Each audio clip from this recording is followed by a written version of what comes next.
I still remember the night I decided to go to the work party. My wife Jessica had been hinting for weeks about how much she wanted to go, but then all of a sudden she changed her mind. "Please don't come," she said, her voice sharp, almost irritated. "It'll be awkward with my coworkers." I didn't think much of it at the time. It felt off, sure, but I brushed it aside.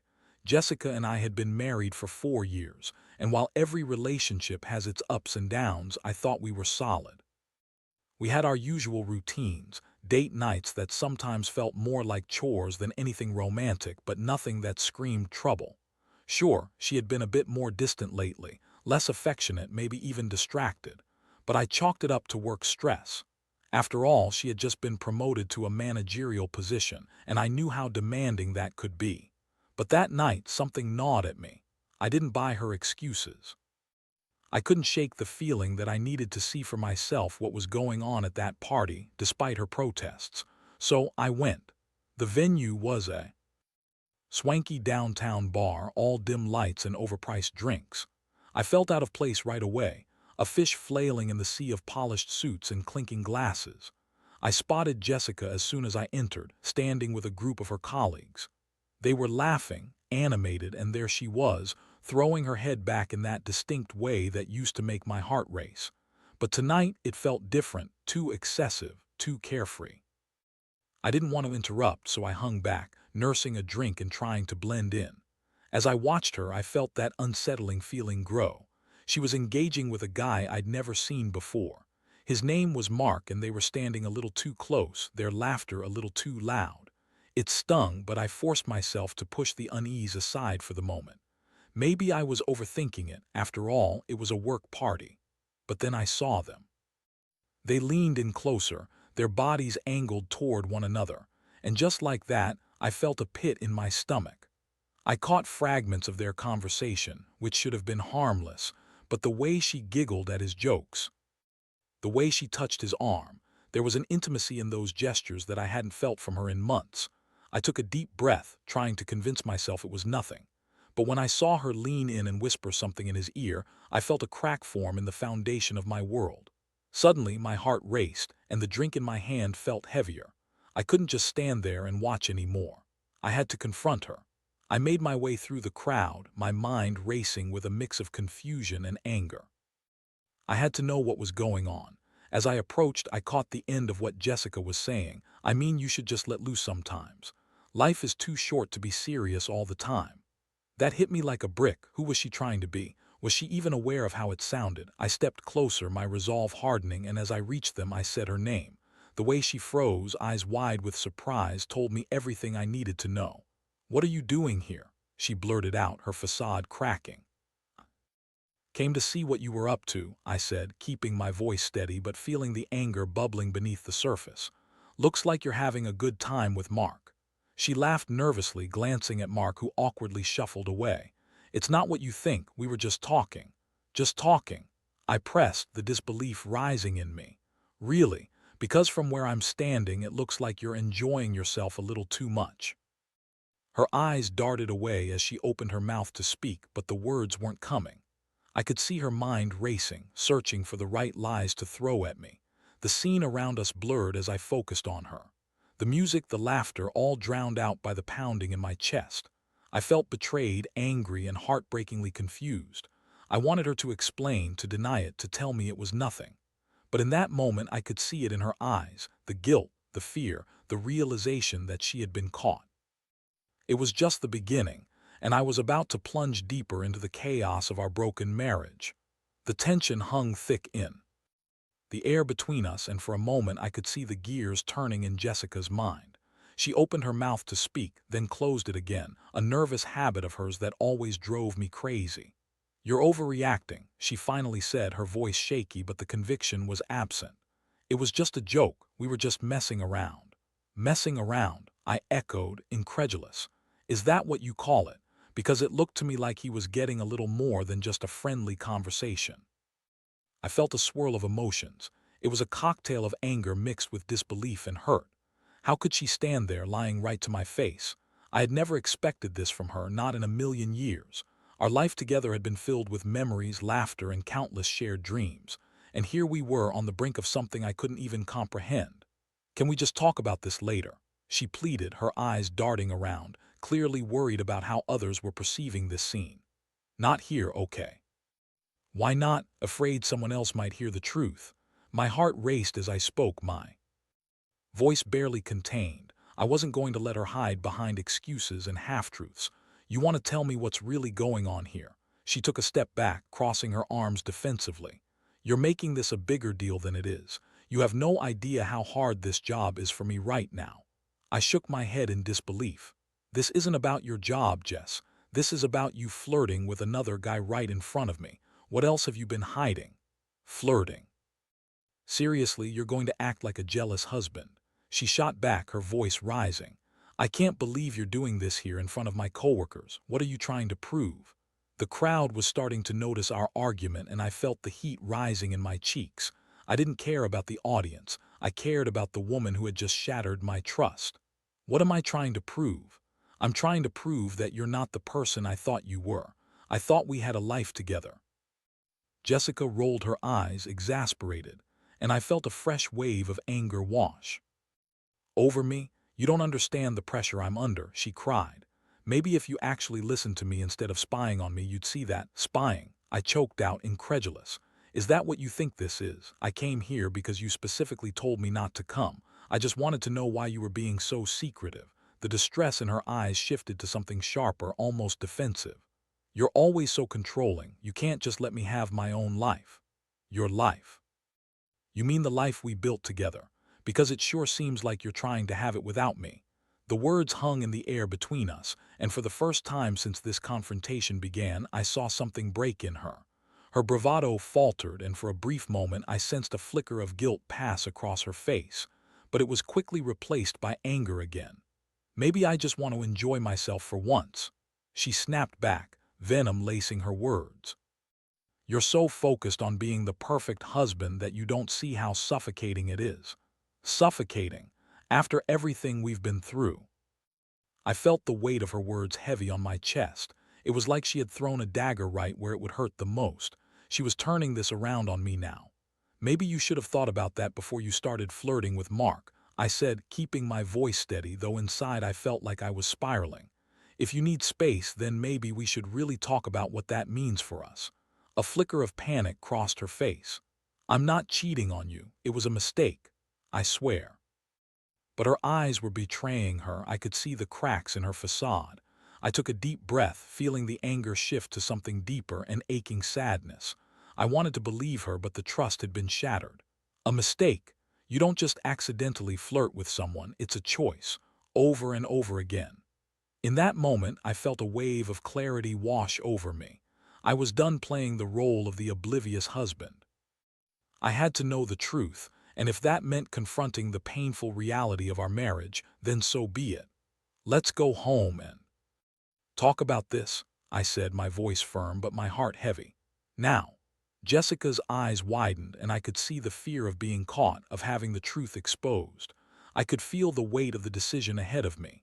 I had to confront whatever was hidden beneath the surface, even if it meant facing the possibility that the woman I loved was slipping away from me, and maybe had been for a long time. The car ride home was suffocating. It felt like I was trapped in a bubble of tension, every silence feeling like a chasm growing wider between us. Jessica sat beside me, her body rigid, staring out the window at the blurred lights of the city. I could feel the weight of her guilt hanging in the air, thick and suffocating. I wanted to break that silence, to force her to confront what had just happened. Jessica, I finally said, my voice steady but laced with emotion, we can't just ignore what happened back there. You were flirting with Mark. That wasn't just harmless fun. She turned to me, her expression a mix of anger and fear. You're blowing this way out of proportion. We were having fun, and you can't just come in and ruin it all like this. Fun, I echoed, incredulous. You call that fun? You're lying to my face, and you think it's okay because you're stressed about work. That's not an excuse. I wasn't lying, you just don't understand how much pressure I'm under. Her defensiveness only fueled my frustration. Pressure, so what? That gives you the right to flirt with another man, to betray everything we built together. She turned her gaze back to the window, her silence speaking volumes. I could feel the hurt washing over me, the realization that this wasn't just a one-time slip-up.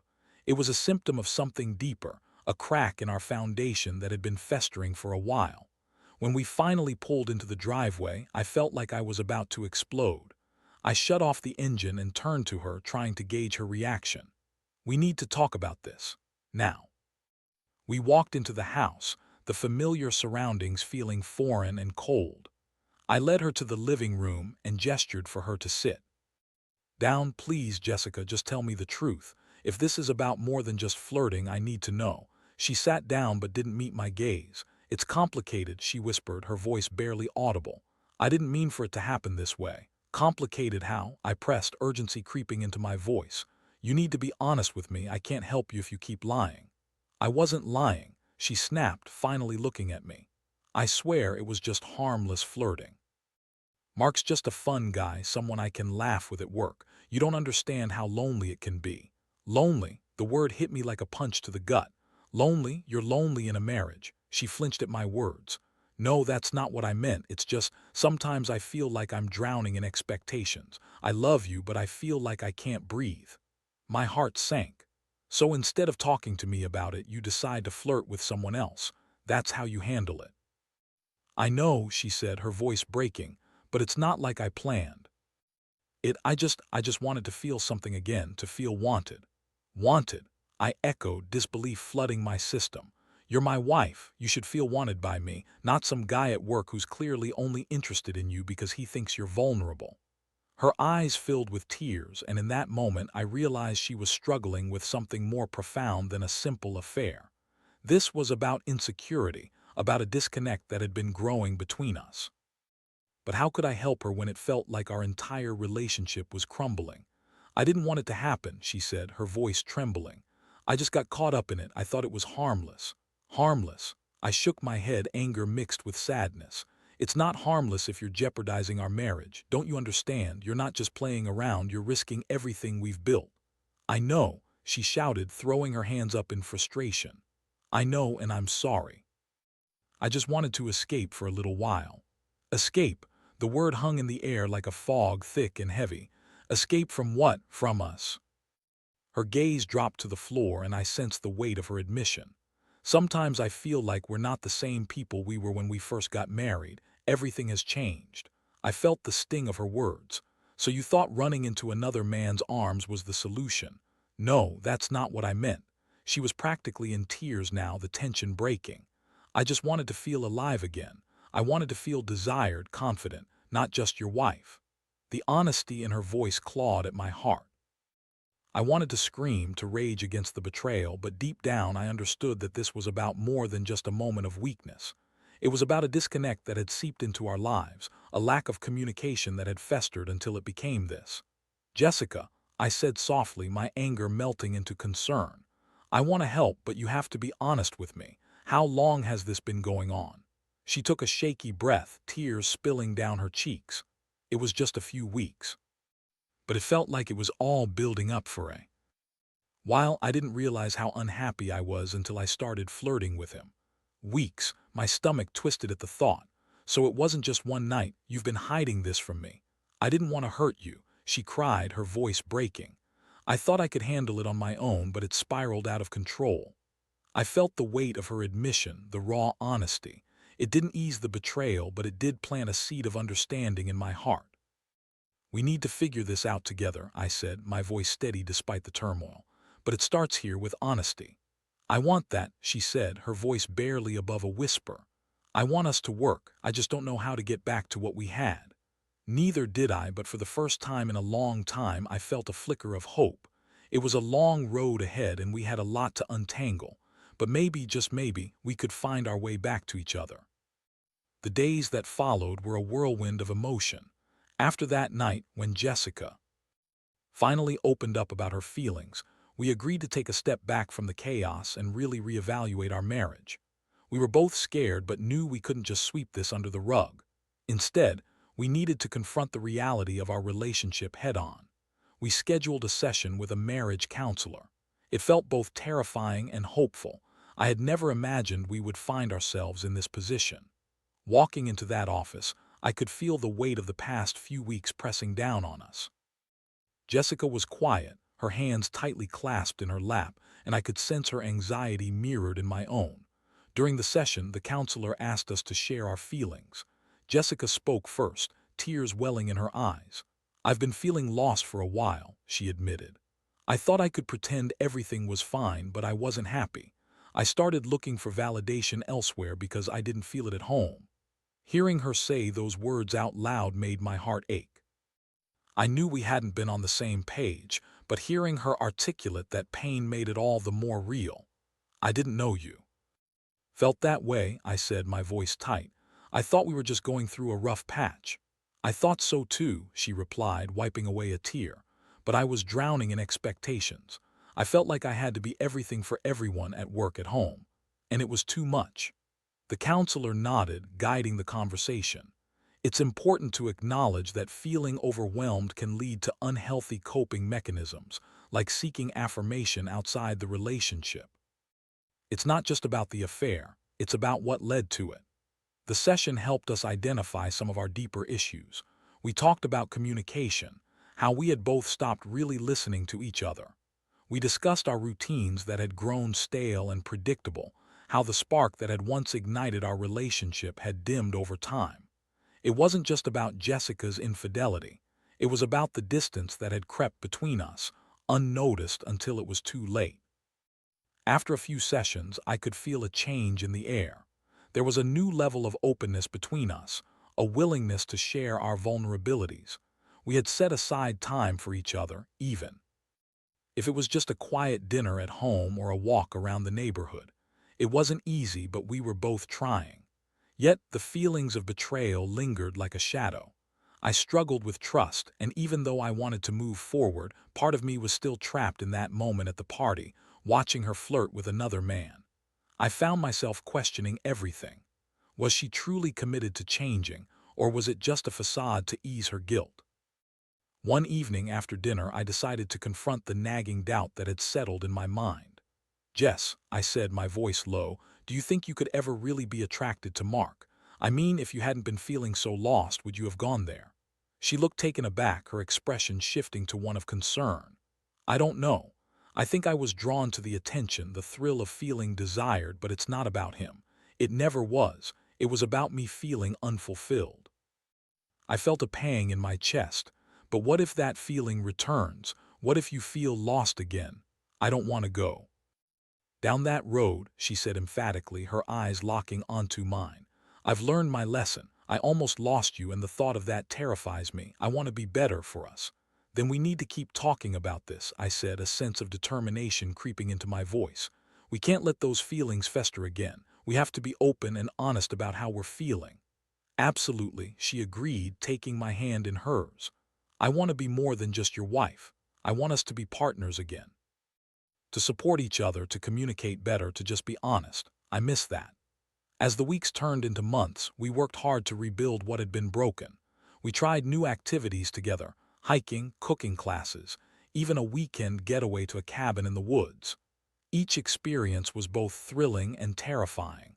I was constantly reminded of how fragile our relationship had become, but with every shared adventure, we began to rewrite our story. However, the nagging feeling of mistrust didn't disappear overnight. I still found myself occasionally checking Jessica's phone, not to invade her privacy, but to reassure myself. She was really committed to this change.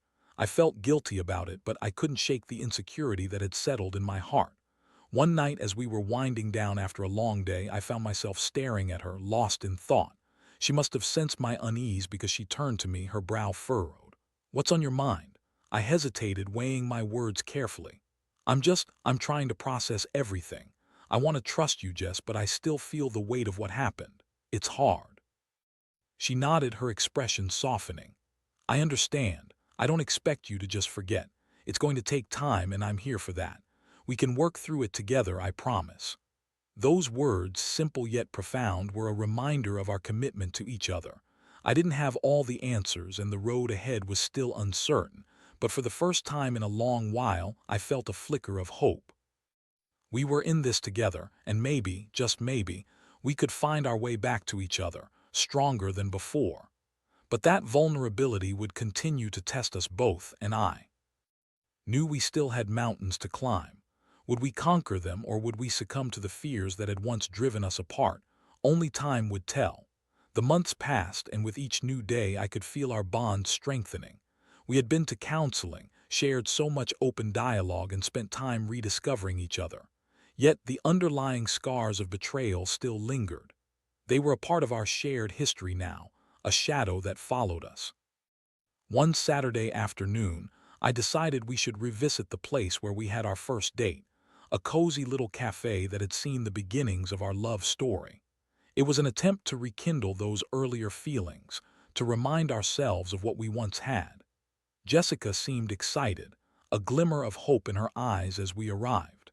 The cafe was bustling with life, the smell of freshly brewed coffee wafting through the air. We settled into our usual booth, a little corner where we could share secrets without the world intruding. For the first time in a long while, I felt a sense of normalcy wash over me. Over coffee and pastries, we reminisced about our early days, how we laughed until we cried over silly jokes, the way we used to get lost in each other's eyes. I saw the light in Jessica's face, a mixture of nostalgia and joy that reminded me why I had fallen for her in the first place. But then our conversation took a turn. "Do you think we'll ever get back to how it was?" she asked, her voice tentative. "I mean, before everything happened." I paused, a lump forming in my throat. "I hope we can, but I think it's going to take work. I still feel the effects of what happened. It's not just going to disappear." "I know," she replied softly, her eyes downcast. "And I don't want you to feel like I'm trying to erase the past. It's part of us now, and we need to learn from it. I just want us to keep moving forward." We left the cafe feeling lighter, hopeful even. But that evening, as we settled into bed, the familiar unease crept back in. I couldn't shake the feeling that something was still lurking beneath the surface, as if the ghost of the affair hadn't fully been exorcised yet. Over the next few weeks, I noticed subtle changes in Jessica's behavior. She was still attentive, still engaged, but there were moments where she seemed distracted, lost in thought. I'd catch her staring at her phone, seemingly preoccupied with messages that she wouldn't share. One night while she was in the shower, I felt that familiar tug of insecurity. I instinctively picked up her phone, hoping to find some reassurance, just a glimpse of her commitment. My heart raced as I unlocked it, and a wave of guilt washed over me. I didn't want to invade her privacy, but I was desperate for answers. Scrolling through her messages, I saw conversations with colleagues, friends, and then a thread with Mark. My stomach dropped. It wasn't flirty, but it was too friendly for my taste. I felt my heart racing as I read lines where they joked about work, shared memes, and exchanged casual banter. I knew I shouldn't have looked, but I couldn't help it. Suddenly, the bathroom door opened and Jessica stepped out, steam rising around her. She caught me with her phone in hand, and for a moment, time stood still. I felt the heat rush to my face, the betrayal of trust burning in my chest. "What are you doing?" she asked, her voice steady but edged with concern. I stammered, feeling like a deer caught in headlights. "I wanted to see who you were texting." Her expression shifted instantly, hurt flared in her eyes. "You went through my phone after everything we've been trying to rebuild." "I know it's wrong," I replied, my heart racing. "But I saw messages with Mark and I don't know. I don't know if I can trust you." Jessica's face fell and she took a step back, hurt flooding her features. "You think I'm still into him? Is that what you're saying?" I don't know what to think. It poured out of me, the fear and uncertainty spilling like a broken dam. "You've changed so much, and I still feel the weight of what happened. I'm trying, but I feel like I'm always waiting for the other shoe to drop." She shook her head, tears brimming in her eyes. "This isn't fair, and you know it. I'm trying to do everything I can to make this work, and now you're just going to throw it all back in my face." "I didn't mean to hurt you," I said, my voice breaking. "But I can't shake the feeling that you're still hiding something. I'm scared, Jess. I don't want to lose you, but I don't know how to move forward if I don't feel secure." Silence blanketed the room as we both stood there, breathing heavy with emotion. I could see the hurt in her eyes, the pain that I had caused by my actions. But I also felt my own hurt. This was supposed to be a new beginning, yet here we were, back at that same place of mistrust. "Maybe we need to take a step back," she said, her voice barely above a whisper, choking on her words. "I can't keep fighting for us if you're still searching for evidence to prove me wrong." The words hit me like a punch. It wasn't what I wanted to hear, but deep down, I knew she was right. I was sabotaging what we were trying to build. I needed to step back from the need to control the narrative. "I don't want that," I said, desperation creeping into my voice. "I just want to trust you again. I want to believe that you're committed to us." "I am," she replied firmly, her eyes locking onto mine. "But it has to go both ways. I can't keep feeling like I'm under a microscope."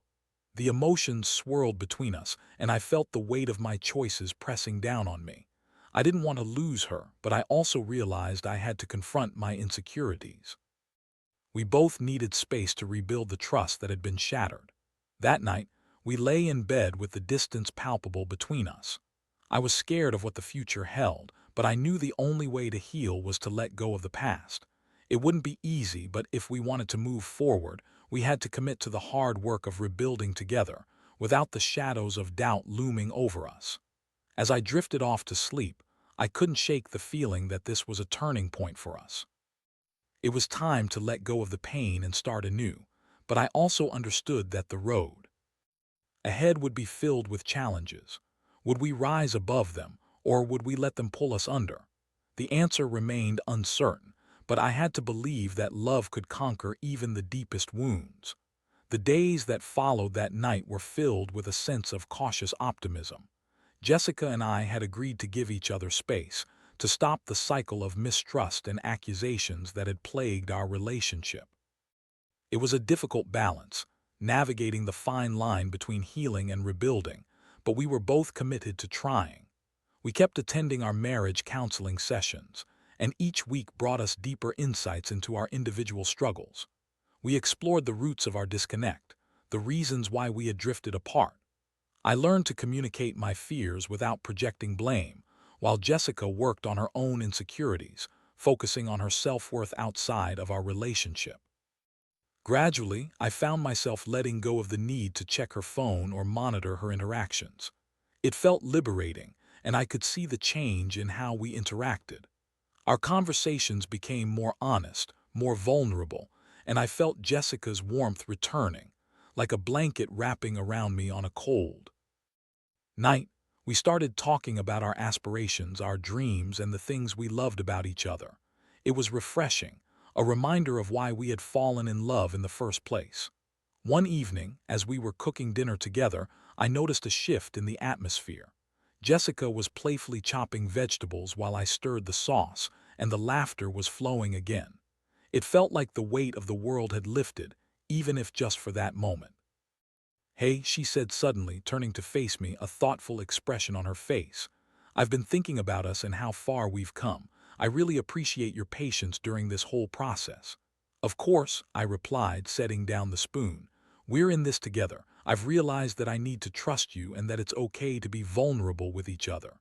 She smiled, her eyes sparkling with warmth. "You know, I was so lost in my own head for a long time. I thought I had to be perfect, that I had to have everything together.